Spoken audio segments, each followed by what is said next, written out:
Hello, everyone. Hello. Good morning, good afternoon, good evening. Wherever you might be.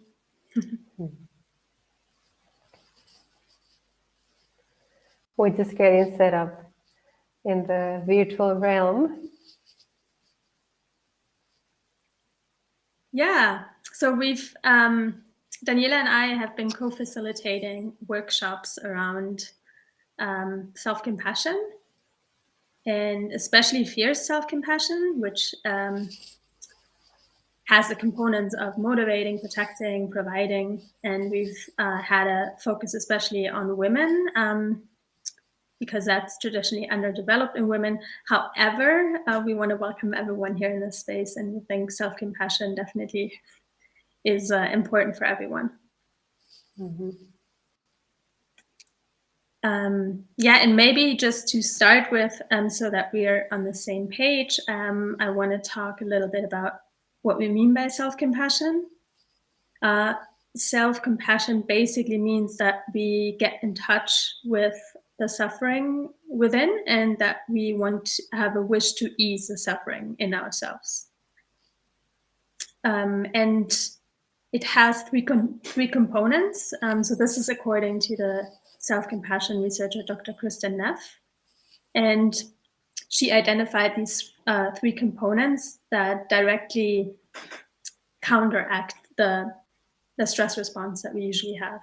And the three components are mindfulness, so not being identified with our suffering, but realizing that there is suffering. And then common humanity. So usually we go and isolate ourselves and we think we're the only one that suffer, which is more self-pity than self-compassion. With self-compassion, we actually remember that it's part of being human to suffer and that we're not the only one. And then kindness is the third component, to really be kind to ourselves. Nice. Thank you for that short recap. So the idea we had for this live was to bring different learnings that we are seeing from our workshops, like learnings that we see from the women who shared the space with us, and also from ourselves, because we also like to have the practice of having a debrief after each time we have a workshop, and also in our own practice, right? We also keep practicing ourselves, because there might be this thought of saying, oh, we're already doing the workshops with other women, we don't have to practice so much ourselves. And then it's like, no way, no, really, the practice is what we constantly need. And one of the most powerful things we keep seeing over and over again is the idea around how we motivate ourselves to change. Because before being really committed to this practice, or like trying it out, we saw how when we want to change something, or when there is a behavior that we don't like, that we want to change for whatever reason, we turn towards the inner critic. We turn towards this voice of, I am not enough, or I'm not doing it right, or again, I'm here with the same story, not doing what I said that I wanted to do. And it's kind of this self-sabotage voice, right, that we have inside ourselves. And there is actually a common belief in our societies around the idea that if we don't criticize, or if we're not hard on ourselves, we're not going to change a habit. Right? This idea of you really have to be there on top of yourself. And with the practice of self-compassion, we have seen how we can actually turn towards self-compassion to find motivation to change. Not just from that idea of, I don't have to change because I am not enough, or I'm not doing it right. It's like, I am enough. Yes, I'm doing something that is not helpful, and how I can be kind towards myself, and how I can be accepting and bring in mindfulness okay, this is what is happening to me. Common humanity, this is part of being human.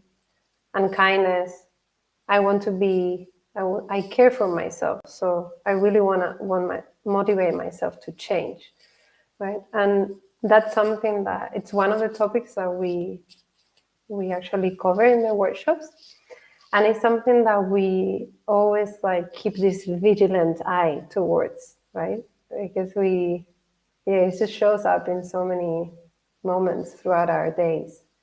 And that is so important to not only practice self-compassion when we're in the workshop, but really bring it into our lives. Yeah, absolutely.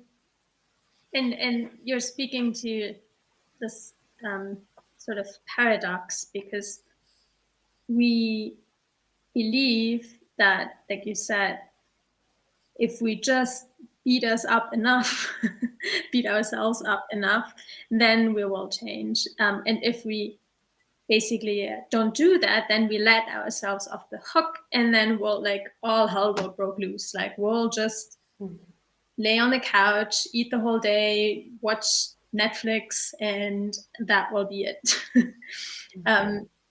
And the reality is that self-criticism, beating ourselves up, will keep us more likely in this loop than when we actually can just accept what's there at the moment, because that's there at the moment anyway. Like that doesn't really make sense to argue with that. And yeah, and treat that with self-compassion, and see that oh, there's suffering there, and even if I do that to myself, it's suffering. And if I can, show myself compassion, I can actually let it go in a way, because with the constant self-criticism, I'm basically holding on to it, and I'm just repeating it over and over again. And yeah, I think another misperception is also, oh, when I am self-compassionate to myself, like I become weak. I don't take responsibility for the mistakes that I made, because what about if I really hurt someone or something like that, right? And even there, and research has shown that once I show myself self-compassion for that, I can it enables me to take responsibility, right? Because if I'm ridden with shame and guilt, like there's no way I'm actually gonna do something constructive now. It's just keeping me in the loop. Yeah, and maybe this is a topic for just one thing, like a standalone topic, that this whole idea of also being compassionate towards that voice, right? When we've done some work around, are we able to recognize what that voice is trying to tell me? No? Are we able to recognize, okay, this voice that tells me, yeah, you're not doing this right, or you shouldn't have done that, all of these things. It's like, okay, maybe it's pointing us towards something important in our life, right? A need that is not being met, and it's part of the work we do as well, right? Sitting there, okay, recognizing the message of the inner critic, saying, okay, thank you very much. I see the valuable information, and I'm gonna turn towards self-kindness instead. Mm-hmm. Yeah. And usually we come with this very powerful information when we also allow to look at the inner critic with that sense of, okay, I'm here to hear you, just a little bit, but yeah, right? So Yeah. I love that you bring that up. Because we can also fall into well, then I'm criticizing the inner critic. So like the same the thing. loop. Yeah. And I've just actually worked with sort of like my inner judge, if you will, like, judging myself, others, situations. And I realized that I became pretty good judging others for judging others. It's like felt a sense of superiority, but basically it was the same thing. I was still judging. And it's I think that can be like an easy trap that happens when we become so aware of this voice, especially at the very beginning, and we feel like, oh my god, how can I even have this devil inside me or whatever that treats me like that? And the first time I realize that, and I just want to fight it, or basically it's the arch enemy, and then I'm doing the exact same thing. It's just Yeah. so it's like what we want is we embody this self-compassion or compassion towards whatever arises, Yeah. not against something. Uh-huh. So And just a side note, how when we share it with each other, it's just like this, we're also more able to bring humor into it and be like, look at this, right? As opposed to just sometimes being so serious, or I imagine, no, if I would only practice by myself and then just not share with yeah, other people, then I don't think I would be able to bring that sense of humor. And yeah, like this common humanity also in a way, right? Of like, come on, Daniela, it's just like, yeah, absolutely. I think that's such an important point also, because I think if I'm isolated, like whatever I feel, especially if it's negative, can become so big, and it becomes very, very heavy. And I feel like this is all I am, and I'm bad, um, and it's not fun at all, obviously.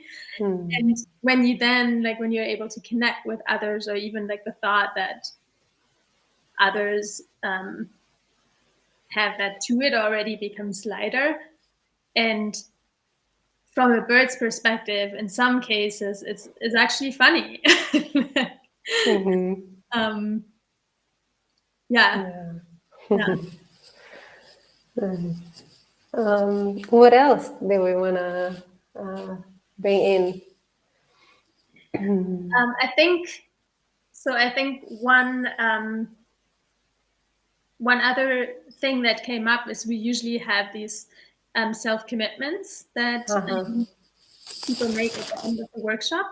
Um, for example, practicing setting boundaries, or which is also a kind of self-compassion, right? Like, or practicing being more self-aware, or just like the classic self-compassion.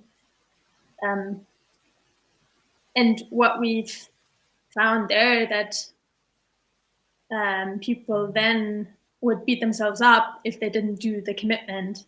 And yes, the commitment was there to spur into action. But of course, if we then beat ourselves up if we haven't done it, we're just perpetuating the pattern again.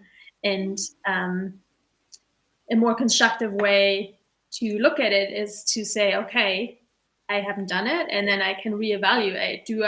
Is it really important to me? Do I want to try it again? And how can I set it up in a different way, so that I will do it, instead of like saying I am wrong, like I failed. Like, not take it personally, to just look at it, look at the factors, look at my priorities, and say, okay, in the future, do I want to keep it? Do I want to change it? And yeah, just a different way to deal with that, right? Yeah, because I'm actually remember now the day that we talked about this the first time. And like I remember being there, like us checking in the circle and being like, okay, now is the moment to share a commitment. And I will be staring at my notes and just realizing all of this like discomfort in the body from realizing that, oh, Right. now I haven't done it. Yeah. So just sharing, I haven't done my commitment, and this just having this just like, yeah, just not pleasant feelings and like sensations in the body, and then while voicing it, not wanting to bring that voice in, or oh shit, I'm even like holding the space for this and I haven't even done it, and then all of that, no?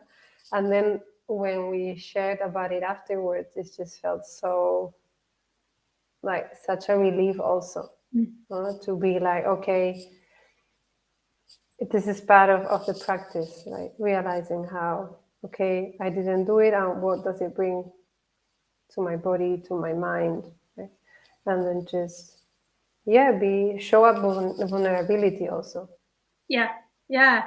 And that's also such a good point, that I feel like the old paradigm was, as a workshop facilitator, you are perfect, which obviously does not exist. And so you built up this persona, and you don't actually talk about anything real, because the fact is, even if you do this practice your whole life, because we are human, and there will always be something coming up, and then we'll learn something new, hopefully, because otherwise, like, you might as well die.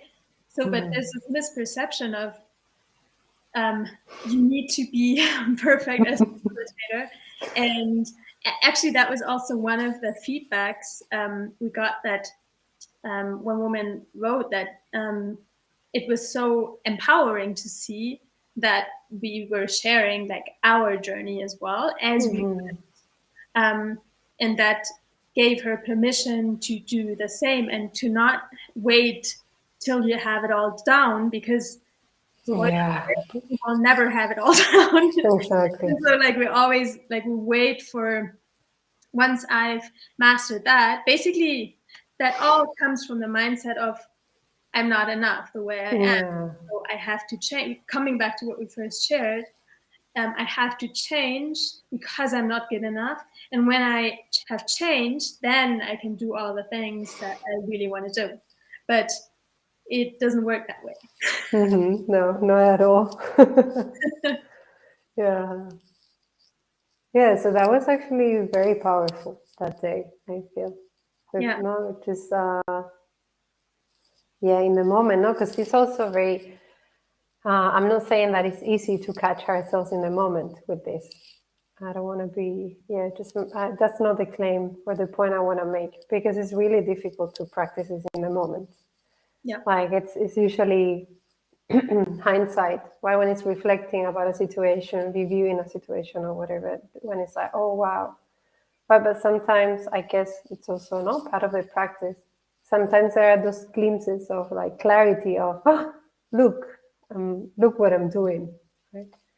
Yeah. Yeah. Yeah. And I mean, of course, because we've been doing those workshops multiple times, and we've stayed in the practice just due to the fact that we were facilitating it. I feel like we did go to deeper levels every time, and ourselves, because we are not only facilitators, we're also participants. Yeah, exactly. We're like co-creating this, and I love that. Yeah, Yeah. it. Yeah, I mean, just selfishly, in a way, it really deepens my learning in all that.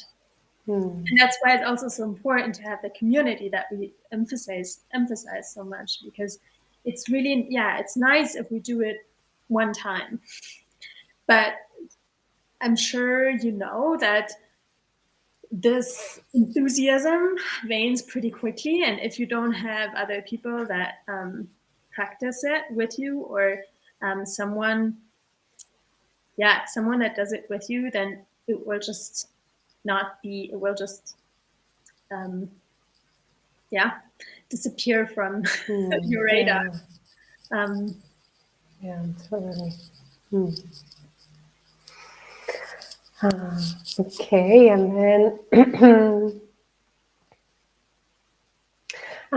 this quote from excuse me, the quote from Jen Sincero, around, yeah, this idea of, well, just a bit of a context, like Alisa and I are also working ourselves in changing this like relationship to money, and this whole idea of how, yeah, money mindset and how we value our work, and yeah, just a very big topic.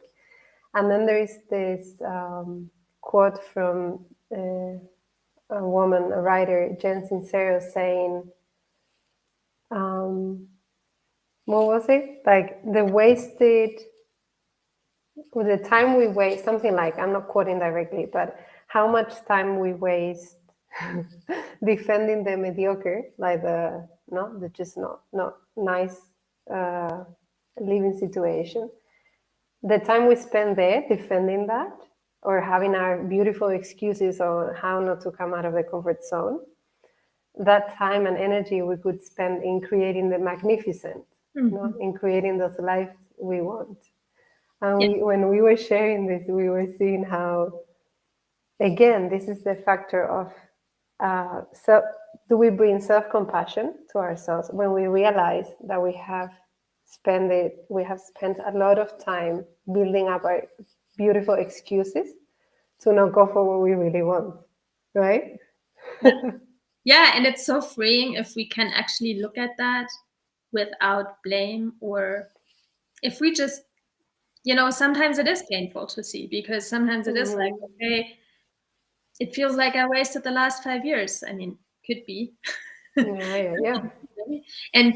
and to just, bring a compassionate attitude towards that too, and then say, okay, and now I saw that, and I move on, and I'm, sometimes this pain, like actually getting in touch with that pain and seeing that pain, is also um, a motivation to change. Yeah. But here the Mhm. motivation is self-love, because I see that I hurt myself, and I want to ease that pain, or I want to um, love myself more by creating a magnificent life for me. And it doesn't come from because I'm so bad or fucked up or whatever. It's because I care for myself. Mhm. And sometimes we have to get in touch with that pain, and then it can motivate us to care for ourselves better, if you will, Totally. because now we might have the resources and the insights that we haven't had before. Mhm. And Yeah, totally. Yeah, I feel it goes back to the inner critic a little bit, right? Like it's just, if we like suffer from it, or if there is suffering, it's also because we care. No, mm, it's kind of the other side of the coin. So it's like, okay, exactly. realizing that, and yeah, just being acknowledge that, and then just move forward. Yeah. And it's Mm. exactly this aspect of mindfulness that can help us to get in touch with pain Mm. without being overwhelmed by it. Because if I'm overwhelmed by it, like I don't have I don't have really access to compassion, because then Mhm. it's gonna be more self-pity. It's gonna be really big. And I don't really have anything like tunnel vision. I don't really have any capacities. And so it's getting in touch with the pain while still staying in my grounded self in a way, Mhm. like allowing myself to feel the pain, but not becoming identified with it, not making it this is all I am. I Yeah. know I'm actually more than that, but this is something that is part of me. Mhm. Yeah. Yeah, because also that element now of bringing the mindfulness, it's we don't maximize it, we don't make it over identify with it, and also we don't minimize it, Mm. right? It's like, oh, I just put it down the carpet, whatever. It's just like, really, okay, it's here. No, not make it just grandiose, or also not pretend that is not important to look at, right? Yeah, yeah. Staying somewhere in the middle. Yeah, which is Mm. a lot easier to say than done. And Yeah. like another thing that we've contemplated on was sort of these um, levels of changes, and when, and the motivation in regard to that. So, for example, if basically there are two bigger ones, the one where you feel really like shit, Aha, no, and no, yeah. Mhm.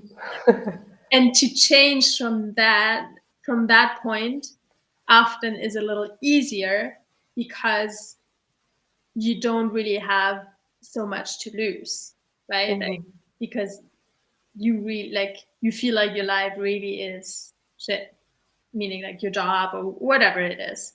That being said, we also have an attachment to the known. So if this is all I know, it might also be very scary to change that. But then there's this different level is when basically everything is like sort of all right, but really there is like this level of discontent that we have, but it's also, we feel safe and comfortable where we are. And everyone else is doing it too. So who am I to quit my job and do something that I actually would love to do? And this is a lot of times a lot harder to get out, because then, you know, there's always fear in the background when change is imminent, or when I have the intention to change. There comes this fear, and in that case it's partially legitimate fear, because I might lose the good things that I have. And of course, it's, in a sense, it's a little bit an illusion, because there is no safety in that sense. And actually, if you stay at a place where you're not really satisfied, or where you have this discontent, and you just stay there because, I don't know, it's a safe job or something, like, first of all, it will really, your spirit will just not you will just probably be less, or and secondly, like, not, that's not safe either, like, that you can be fired, like that company can stop existing, and you'll spend most of your time in this life working, like, do you, so I mean, this is just an example, but do you really want to stay there even though you're not really happy, just because you think it's safe, which is an illusion as well? Yeah, it's just amazing, no, these loops.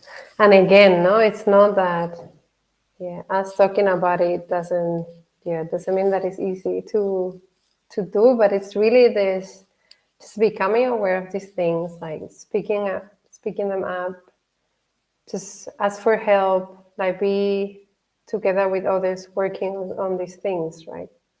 Because by ourselves it's just, very difficult, even with others, right? So and also, you know, if you are in this mid level and you feel like, but I don't know, like, maybe I'm not ready to change, like that, that's completely fine too, right? It's not that we all have to do these giant leaps, and the thing is also that it sort of works that way, that at some point you come to a point where the pain is big enough to change, like that's a lot of times how it goes. But again, we really want to make the point that